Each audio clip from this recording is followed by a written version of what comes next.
Right, we're solving quadratic equations graphically here, i.e. using a graph. This time just taking a stage further because we're going to be equal to another function rather than just a horizontal line or y equals an integer or something like that. So first of all, we need to plot this graph up here. So I know by factorising that actually it's going to be here, and when x is 2 we've got -1, there we go, and it's going to cut the y-axis at 3, so it's going to be there, and then it goes to 8.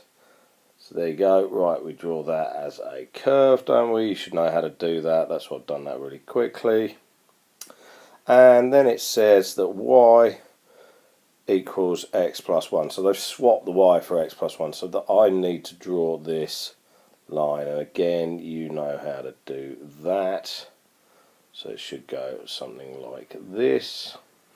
Right, and I'll try and draw it as best I can. That's all right. There we go. And we go like that. Now, the solutions are going to be the points where it crosses. So remember that the y coordinate is always one more than the x coordinate. So for this one here, it's going to be, well, let's have a look. It's about 0.5, isn't it? So therefore y has to be 1.5, and sure enough it is. And for this one, this is going to be around 4.5, so therefore the y coordinate needs to be 5.5. There you go. So your solutions are going to be when x equals 0.5, y equals 1.5, because y is always one more than x, and when x equals 4.5, y equals 5.5. Okay, so that's all fairly straightforward. Now, the other thing that you might want to look out for here is they might get you to draw down. I'm just going to rub this out, actually. Here we go. Right, because I need the room here. Now, they might actually, instead of doing this, they might actually say, well, use your graph, this one here, okay, which we drew in red here.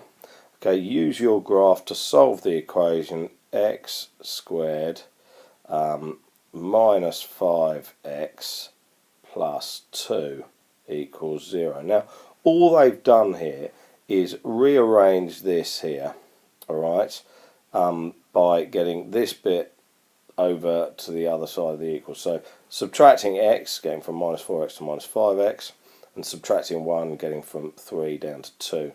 Alright, now what you get if you plotted this would be two points, and these 2 points where the two graphs would have met would be where the graph crosses the x-axis. Alright, so just bear in mind that happens every now and again, but it's just a different way of completing the same process. But if they do rearrange it to make it equal to 0, that's absolutely fine. You can plot the graph, okay. Or if you did draw this, remember it's where the curve, the parabola, cuts the x-axis. Right, so just be a little bit careful. Like I say, pretty much straightforward. You could rearrange this, or x squared minus 5x plus 2 equals 0, back to x squared minus 4x plus 3 equals x plus 1. Alright, because you've already drawn the y equals x squared minus 4x plus 3. So it's quite difficult. That's why it's sort of up there, A starry. But just bear in mind, if you can get the initial one with the blue and the red, then the yellow actually sort of follows on quite nicely.